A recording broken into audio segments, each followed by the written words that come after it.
Suddenly, I was back in the war, fighting for my life. January 14th, 2013. Isn't it strange how you can think you know someone after meeting them several times, and then one day you have the opportunity to find out things about them that leave you filled with wonder? Yesterday, Marg and I had an invitation to come for a visit and supper to our good friends, Pat and Judy Robinson. Pat always has interesting stories to share because he has been involved in construction, is a certified pilot, has been a farmer, and has a registered trap line for many years. He has a deep love and respect for the North, with many stories of time spent there. Back in 1911 or 1912, his grandfather homesteaded the quarter section that Pat and Judy now live on. Judy is a registered nurse. We got to know each other really well during the years that I taught their children at Knighton. But the time Judy and I got to know each other best was when she and I responded to an ambulance call when one of their neighbors suffered a medical emergency. Judy and I performed CPR on this elderly gentleman for quite a period of time, but we were unable to save his life. Folks, when you share this kind of experience, you develop a bond which can last a lifetime. Marg and I were the first couple to arrive at Pat and Judy's beautifully handcrafted log home, and were soon joined by 5 more people.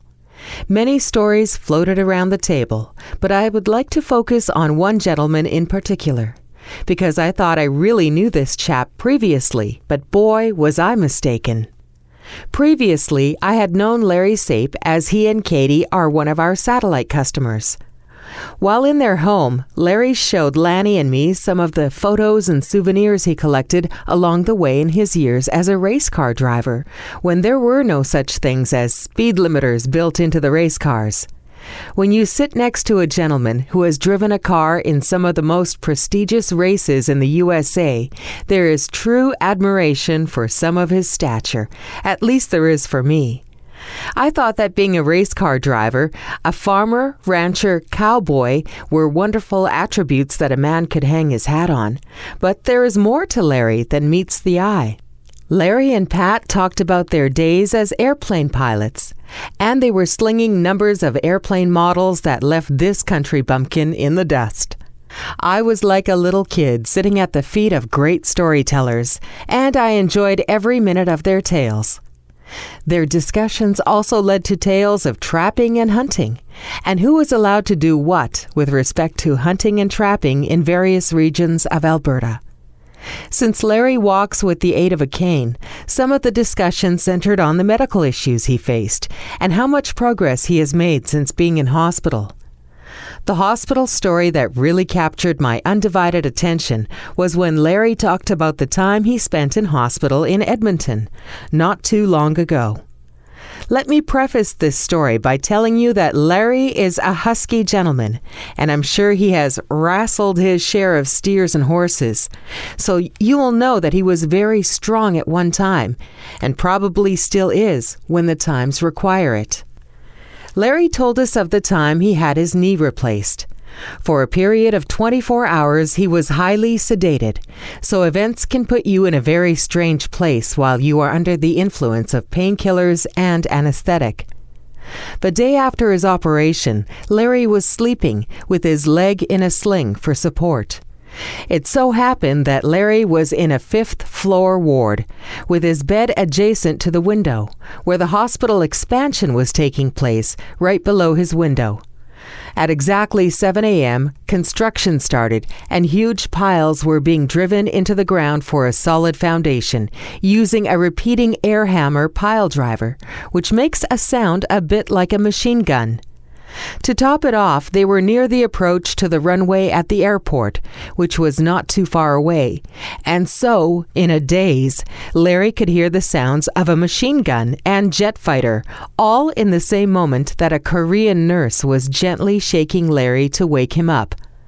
In that very instant, Larry's past flooded over him. You see, Larry served over 2 years in Vietnam, and suddenly it seemed to him like he was back in the war, fighting for his life. Because it seemed as though he was being attacked by a Viet Cong, he responded by going into survival mode. He mustered all his strength, grabbed and pulled the nurse over the bed, and tossed him hard toward the window. When the nurse hit the window, it shattered. Remember, Larry's bed is on the 5th floor. Fortunately, there was also a screen across the window, and while it bulged and tore, there was just enough strength left in the screen to prevent the nurse from flying straight out the window. As you can well imagine, there was a flurry of bed buzzers going off from the other patients in the ward, but soon all was well, except for the fact that the nurse had almost lost his life. In an expression of pure love, Larry offered the nurse one of his goats, which was gratefully accepted, and Larry's sudden response forgiven. Once Larry returned home, the nurse and his family came out to Larry's ranch and butchered the goat for meat. Please tell me you now have a much greater appreciation for what it must be like for soldiers who return home from war, and for hospital nurses who may be facing a completely unknown adversary when they awaken someone from an anesthetic slumber. All of Larry's stories raised his stature immensely in my eyes, but he wasn't quite finished yet. You see, Larry was in the Army at the same time that Elvis was inducted into the Army and posted to Germany. In fact, as Elvis was at the airport, a photographer caught a shot with Larry, the MP, and Elvis, the new recruit, in a photo. That's how close Larry was to the king. In a little over a week, I have had the honor of sitting next to a few giants of our community. I am so blessed to have had these opportunities, so close together, on back-to-back weekends.